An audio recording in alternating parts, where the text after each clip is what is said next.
My name is Kamla Hawkins and I'm 28 years old. I got married to my colleague Daniel 2 years ago. Daniel is a bit older than me and he told me he liked me first. It took some time, but eventually I got pregnant after we got married. The baby is due later this year. Now that my morning sickness has gone away and I feel better during my pregnancy, I'm starting to get everything ready for the baby. I lost my parents when I was young, so my husband's parents have been a big support to us. They're really excited to become grandparents for the first time. They live in a countryside area, so we don't see them often. They always remind me to take good care of myself and eat well to have a healthy baby. They send us fresh vegetables and fruits they grow themselves. Lately I've noticed I've gained a bit of weight, maybe because I've been enjoying all those fresh veggies and fruits so much.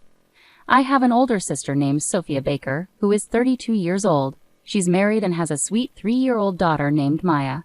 Sophia's husband, David, adores Maya and often jokes, "I won't let anyone marry her. If they ask, I'll scare them off." Sophia just laughs and says, "Oh, stop it, you." Since I found out I was pregnant, Sophia has been incredibly supportive and helpful. She gives me lots of advice and acts like a great mentor. If you ever have any questions, just ask me, okay? I've been through this before, so I can help. She also gave us some baby stuff she doesn't need anymore, which will save us money. Whenever I have appointments with my gynecologist, Dr. Rodriguez, Sophia usually comes along with me. Dr. Rodriguez is very experienced and trustworthy. Once my husband Daniel joined us for a session. The doctor emphasized, "The most important thing is the health of the pregnant woman, right, Daniel?" Daniel nodded seriously, agreeing. "Absolutely. She shouldn't be doing heavy lifting or reaching for high things. It's okay for her to exercise moderately, but don't overdo it," the doctor advised. Daniel listened carefully and then reassured me, "Don't worry, I can handle the cooking and grocery shopping.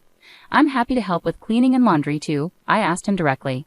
He smiled and agreed, "Of course. It's not much different from what I do now. I can take care of the heavy shopping, like drinks." It made me really happy to see him so supportive and involved. After we got married, I decided to quit my job and now I work part-time at a local supermarket. My job involves being a cashier and restocking shelves. I work 3 days a week for about 3 to 4 hours each day, which isn't too taxing for me. There are many women at work who have kids, so they understand my situation and often give me advice. Lately, Daniel's job has become more demanding. I know what he does because we used to work at the same company. He's in an office job, so except during the busy financial reporting season, he shouldn't have too much overtime, I remind myself. They've started a new department, and I've been made team leader for a group of younger staff, he mentioned. I need to work hard now that we're expecting a baby. But I worry about him pushing himself too much. "Don't overdo it," I caution him, and he reassures me, "Don't worry, I take breaks when I need to." One day I received a call from my cousin Luke Cohen. "Hey Cam, I need some advice," he said. Luke, who is 2 years younger than me, got married to Alice last year. They've been together since high school.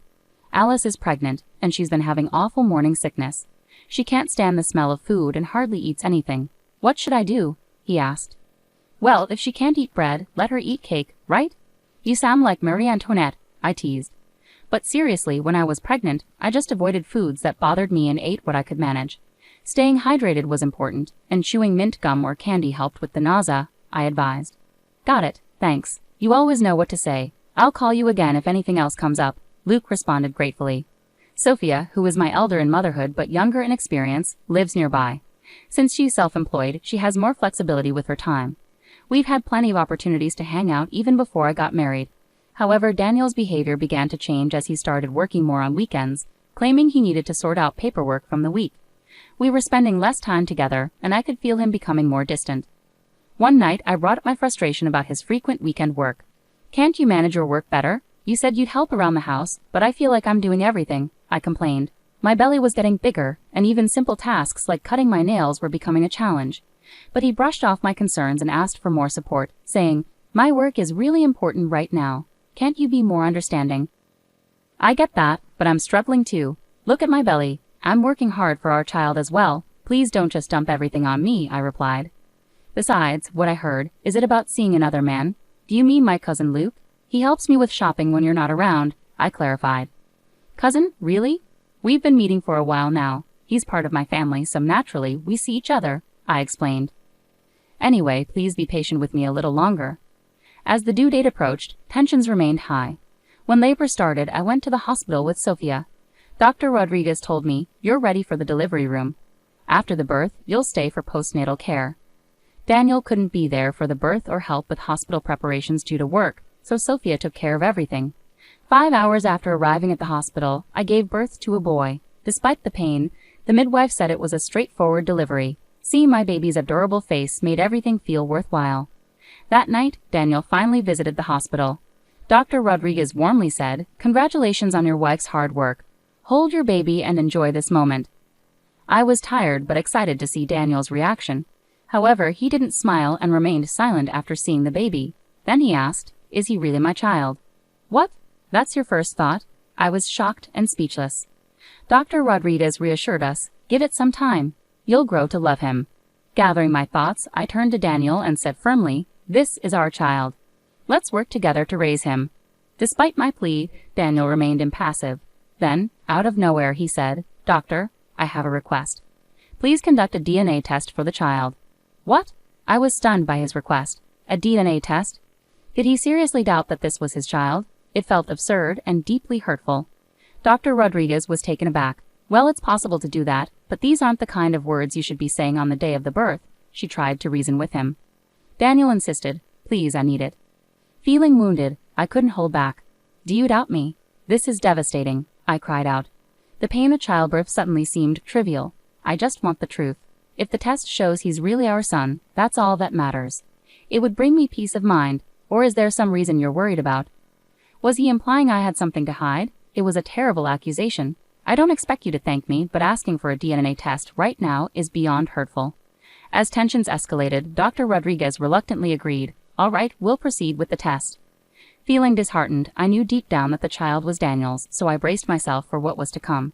After Daniel left the room, tears streamed down my face. I had hoped for his happiness, but instead he had doubted me so deeply that he insisted on a DNA test. Following Daniel's request, we conducted the DNA test and arranged to receive the results over the weekend. When he returned to the hospital on the day of the report, Daniel appeared unusually composed. Dr. Rodriguez handed over the report. "Let's get straight to the point. The test results show that the probability of Daniel being the father of the boy is..." Dr. Rodriguez paused before delivering the devastating news, 0%. This child is not biologically related to Daniel. I was in utter shock, on the verge of collapse. But how is that possible? I struggled to comprehend any explanation. My mind went blank. Daniel smirked triumphantly. "Just as I suspected. You tried to pass off a child from an affair as mine." He pointed accusingly at me. "We're getting divorced. You're solely responsible. Get ready for significant alimony payments." After Daniel left the room, I was left in shock and disbelief. I turned to Sophia and Luke for advice. Sophia listened quietly, then spoke firmly. "This is a false accusation. We need to clear this up."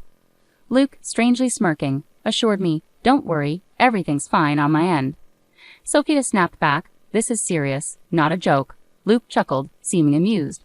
I couldn't tell if they were taking the situation seriously or enjoying my distress. Later, Daniel called me. I decided to file for divorce. My parents support me. As the victim here, I'll be seeking alimony, maybe around $30,000. I'm thinking of leaving it all to a lawyer. Is that okay? He continued coldly, "Oh, and you'll cover the hospital bills yourself. I won't pay a cent for someone else's child." I replied sharply, "Do whatever you want." "Fine, do as you wish. I feel like a stranger now. If you can't pay the alimony, I'll take the house and land." "It's my right as the victim," Daniel remained defiant. "Those properties were inherited from my deceased parents. I don't care. Anyway, I'm busy with the divorce preparations. I'll get in touch later." I shared this with Sophia and decided to focus on my next steps. Shortly after, I was discharged from the hospital, and Luke arrived to pick me up in his car. "How are you holding up? Feeling tired?" Luke asked gently. "I'm feeling much better now, but I need to stay strong for this little one," I replied, glancing at my baby wrapped snugly in a blanket. "That's right. I've got everything planned out. We'll make sure Daniel pays back double or even triple for what he's done," Luke assured me. As we talked, we pulled up to my house. Inside, everything looked different. Daniel had cleared out all his things, leaving the rooms nearly empty except for the baby items I prepared. There was a note from him. "I'm leaving the house and won't be returning. Don't try to find me at my parents' place. I'll contact you only when necessary." Realizing he might have gone where he usually handles matters, I soon received a call from Daniel. His timing was impeccable. I answered, and he immediately shouted, "Why did you send that to my workplace?" Well, since you didn't tell me where you were going, I had no choice but to send it to your office, I replied casually. You've made a mess. I had to explain everything to my boss, and now everyone at work is staring at me because of it. It all went according to plan. That's not my concern, I retorted. So you've seen the notice, right? Make sure you show up at the lawyer's office. Don't even think about avoiding this. Who said anything about running away? You better be ready. I'm going to fight this until the end. It seemed that the legal notice sent by my lawyer had reached Daniel's office. I could picture him feeling rattled. The plan to confront Daniel was slowly falling into place. Soon after, we gathered at the lawyer's office for the divorce proceedings. Daniel's parents were present as well. Sophia and her husband David, who works in construction and has always treated me like a sister, accompanied me. The meeting began. My wife cheated and had a child, trying to pass it off as mine and using my money. This is extremely deceitful, so I'm not only seeking alimony but also asking for the house and land in her name as compensation, Daniel asserted confidently. But I was prepared for anything. My lawyer began to explain. I understand your concerns, however, in a divorce involving infidelity, property division is still governed by legal principles, and not all demands may be met. My role is to mediate based on the facts and ensure fairness, Daniel retorted. Justice is clearly on my side here. Having a child with someone else and trying to pass it off as mine is essentially fraud. I might consider involving the police, his parents chimed in. Camilla, this is devastating. We were so happy about our first grandchild, only to find out it's not Daniel's. It's heartbreaking, especially for the child. Regardless of legal outcomes, please raise the child well and make amends, Daniel's parents added. What you've done is unforgivable. I'm entirely innocent and the victim here. It all hinges on Camilla reflecting on her actions and apologizing to me. Do you have any remorse or intention to apologize? Daniel was convinced of his impending victory. Now is the perfect time. No, Daniel, the one who needs to reflect and apologize is you, I responded calmly. Taken aback by my unexpected retort, Daniel stood up. What are you talking about? I know everything. What if your affair partner found out? I might seek compensation from him too. I've invited someone here who knows about your actions, I continued teasingly. Are you out of your mind? I'm the victim here. Daniel was now on the defensive. I'm the victim here, so who are these witnesses? I declared. Thank you for waiting. Please come in, I beckoned, and two individuals entered the room. Daniel looked stunned. And who are you? I asked the first person. I'm Dr. Rodriguez from the maternity clinic, the first person answered. And you? I turned to the second person. Hi, I'm Luke Gowans, Camilla's cousin, the second person replied. You're Camilla's affair partner. Did you have a child with your cousin? Daniel demanded, his voice tinged with accusation. Don't be disrespectful. My wife, Alice, is pregnant, and I've only ever sought advice from Camilla as a friend, Luke clarified. I've never seen her in any other way. Please don't make baseless accusations. Luke, isn't that a bit harsh? I interjected, trying to diffuse the tension. I'll have to scold him later, Dr. Rodriguez interjected with a wry smile. Sorry about that. Please let me explain, I urged her to continue. Thank you. Let me make it clear. Based on the DNA test results, the baby is unquestionably the biological child of both Daniel and Camilla, Dr. Rodriguez stated firmly. Daniel was visibly shocked and exclaimed, but the test showed the child wasn't mine. You must have paid off someone to falsify the results. My husband, who is the hospital's chairman, confronted the technician, and he confessed tearfully. We have a recorded confession. Even I felt like confessing when faced with that husband, Dr. Rodriguez explained. Daniel clenched his jaw. Camilla's sister brought a strand of your hair and requested a retest. Normally we wouldn't proceed with this, but after hearing her side, we agreed. The second test confirmed that the baby is indeed yours, and we have terminated the technician who assisted you. His actions compromised the integrity of our hospital, Dr. Rodriguez concluded. Daniel, why would you do such a thing?